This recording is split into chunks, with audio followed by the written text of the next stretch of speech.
അപ്പോൾ നമ്മുടെ തായ്ലൻഡ് ട്രിപ്പിൻ്റെ മൂന്നാമത്തെ ദിവസം ഇന്ന് നമ്മൾ പോകുന്നത് ഫിഫി ഐലൻഡിലേക്കാണ് കേട്ടോ. രാവിലത്തെ ബ്രേക്ക്ഫാസ്റ്റൊക്കെ കഴിഞ്ഞ് നമ്മൾ ഇറങ്ങുകയാണ്. നമ്മുടെ വണ്ടി ഇതാ വെയിറ്റ് ചെയ്ത് നിൽക്കുന്നുണ്ട് കേട്ടോ.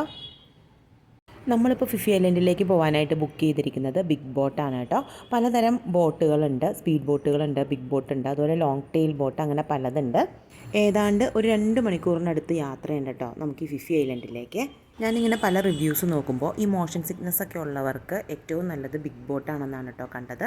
അപ്പോൾ മോൾക്ക് ആണെങ്കിൽ ഈ ട്രാവലിംഗ് ടൈമിൽ വോമിറ്റിംഗ് ടെൻഡൻസി കുറച്ച് കൂടുതലുള്ളതാണ്. അതുകൊണ്ട് ഞങ്ങൾ ബുക്ക് ചെയ്തത് ബിഗ് ബോട്ടാണ്. നല്ല ഭംഗിയായിരുന്നു കേട്ടോ ഇതിൻ്റെ മുകളിൽ ഇങ്ങനെ വന്ന് നിൽക്കാനും ഫോട്ടോ എടുക്കാനും ഇങ്ങനെ നോക്കി നിൽക്കാനൊക്കെ നല്ല ഭംഗിയായിരുന്നേ. ബിഗ് ബോട്ടിന് പോകുമ്പോൾ ഒരു ചെറിയ ഡിസഡ്വാൻറ്റേജ് ഉള്ളത് എന്താണെന്ന് വെച്ചാൽ നമ്മൾ ഓൺ ദ വേ 1-2 ചെറിയ ഐലൻഡ്സ് ഉണ്ട്. ബിഗ് ബോട്ടിന് പോകുമ്പോൾ ഈ ഐലൻഡിലേക്ക് ഈ വലിയ ബോട്ടുകൾ അടുക്കില്ല. ആ ഐലൻഡുകൾ നമുക്ക് ദൂരെ നിന്ന് കാണാനാണ് പറ്റുള്ളൂ, ഈ ബോട്ടിൽ തന്നെ നിന്ന് കാണാനേ പറ്റുള്ളൂ. സ്പീഡ് ബോട്ടിലാണെങ്കിൽ ഒരു 15 മിനിറ്റ് നേരം വെച്ച് നമുക്ക് ആ ചെറിയ ചെറിയ ഐലൻഡിൽ സ്പെൻഡ് ചെയ്യാൻ പറ്റും. ഞങ്ങളെ സംബന്ധിച്ച് ബിഗ് ബോട്ട് കറക്റ്റ് ചോയ്സായിരുന്നു, കാരണം അവൾ നല്ല കൂളായിരുന്നു. ഏതാണ്ട് 1.25 മണിക്കൂറും കൊണ്ട് നമ്മൾ ഫിഫി ഐലൻഡ് എത്തി. ഇനി ഇവിടെ നിന്ന് നമ്മൾ സ്നോക്കലിങ്ങിന് പോവാണ് കേട്ടോ. മഴയായിരുന്നതുകൊണ്ട് തന്നെ നമ്മുടെ കൂടെ ബുക്ക് ചെയ്തിരുന്ന പലരും സ്നോക്കലിങ്ങിന് വന്നില്ല. സ്പീഡ് ബോട്ടിൽ കയറി കുറച്ച് ദൂരം, ഒരു 15 മിനിറ്റോളം സ്പീഡ് ബോട്ടിൽ പോയാലാണ് നമ്മുടെ ഈ സ്നോക്കലിംഗ് ഏരിയയിലേക്ക് എത്തുക. അവർ ആ ബോട്ടിൽ തന്നെ വെച്ച് ഈ മാസ്ക് എങ്ങനെയാണ് യൂസ് ചെയ്യേണ്ടതെന്നൊക്കെ പ്രോപ്പറായിട്ടുള്ള ഇൻസ്ട്രക്ഷൻസ് തരുന്നുണ്ടായിരുന്നു കേട്ടോ. കുട്ടികൾ 2 പേരും ഭയങ്കര ഇൻട്രസ്റ്റ് ആയിരുന്നു കേട്ടോ. അതുകൊണ്ടാണ് ഞങ്ങൾ രണ്ടും കൽപ്പിച്ചങ്ങ് പോയേക്കാമെന്ന് വിചാരിച്ചത്. അവരുടെ പ്രായത്തിലുള്ള കുട്ടികളൊന്നും വേറെ ഉണ്ടായിരുന്നില്ല. എനിക്ക് നല്ല ടെൻഷൻ ഉണ്ടായിരുന്നു. അവരുടെ കൂടെയുള്ള 2-3 പേര് നമ്മുടെ ചുറ്റിലും ഉണ്ട്. നമ്മൾ ലൈഫ് ജാക്കറ്റ് ഇട്ടിട്ടുണ്ട്. എന്തൊക്കെ പറഞ്ഞാലും കടലാണ്, എനിക്ക് നല്ല പേടിയുണ്ടായിരുന്നേ. അവർ തന്ന മാസ്കൊക്കെ പ്രോപ്പറായിട്ട് വെച്ച് പ്രോപ്പറായിട്ട് ബ്രീത്ത് ചെയ്ത് കമന്ന് കിടന്ന് നമ്മൾ ആ വെള്ളത്തിലേക്ക് നോക്കിയാലുണ്ടല്ലോ നല്ല ബ്യൂട്ടിഫുൾ ആയിട്ടുള്ള കാഴ്ചകളാണ് കേട്ടോ നമ്മൾ കാണുന്നത്. ഈ അണ്ടർ വാട്ടർ യൂസ് ചെയ്യാൻ പറ്റിയ പ്രോപ്പറായിട്ടുള്ളൊരു മൊബൈൽ വാട്ടർ പ്രൂഫ് കവർ എൻ്റെ കയ്യിലില്ലായിരുന്നു. അതുകൊണ്ട് തന്നെ എനിക്ക് ആ വീഡിയോസ് ഒന്നും എടുക്കാൻ പറ്റിയില്ല. പോരാത്തതിന് നല്ല ടെൻഷനും. എന്തായാലും ജീവിതത്തിൽ ഒരിക്കലും മറക്കില്ലാത്തൊരു എക്സ്പീരിയൻസ് ആയിരുന്നു കേട്ടോ. വെള്ളത്തിൽ നിന്ന് കയറിയ വഴി ഒരു ഫ്രൂട്ട്സും വെള്ളമൊക്കെ തന്നു കേട്ടോ. അത് കഴിഞ്ഞ് നമ്മൾ ഐലൻഡിലെത്തി. അവിടെ തന്നെ നമുക്ക് ലഞ്ച് ഉണ്ടായിരുന്നു.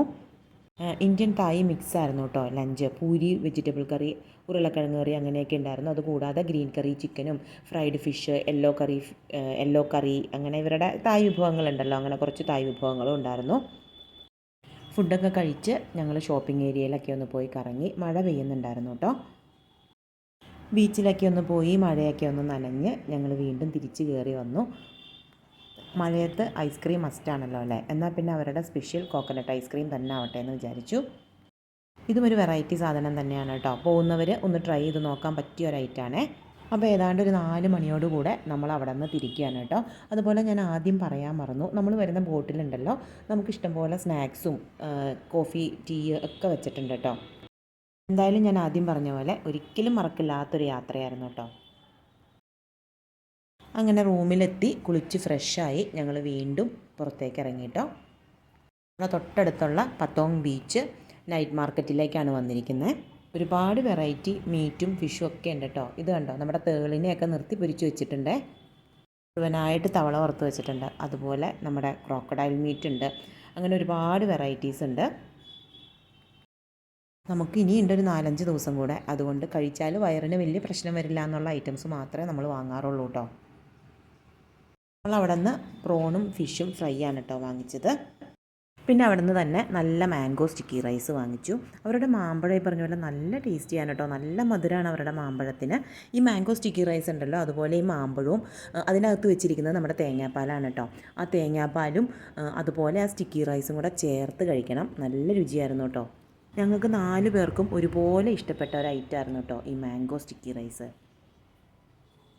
ഈ മാംഗോ സ്റ്റിക്കി റൈസിൻ്റെ മുകളിൽ അവർ എള്ളാണ് ഇട്ടിരിക്കുന്നത്. ചിലതിൻ്റെ മുകളിൽ നമ്മുടെ ഈ മൂങ് ദാലില്ലേ, ആ മൂങ് ദാൽ വറുത്തിടാറുണ്ട്. എന്തായാലും ഫുഡൊക്കെ കഴിച്ച് ഞങ്ങൾ നേരെ തിരിച്ച് റൂമിലേക്ക് പോകാൻ കേട്ടോ. ഇവിടുത്തെ ആ ഒരു സ്ട്രീറ്റ് വൈബ് എന്ന് പറഞ്ഞാൽ ഒരു രക്ഷയില്ല കേട്ടോ. ഞാൻ ഈ മ്യൂസിക് എല്ലാം മ്യൂട്ട് ചെയ്തിരിക്കുന്നത് കൊണ്ടാണ് നിങ്ങൾക്കത് അത്ര മനസ്സിലാവാത്തത്. എനിക്ക് മ്യൂസിക് ചിലപ്പോൾ കോപ്പി റൈറ്റ് വരാൻ ചാൻസ് ഉണ്ട്. അതുകൊണ്ടാണ് മ്യൂസിക്കൊക്കെ ഞാൻ മ്യൂട്ട് ചെയ്തത്.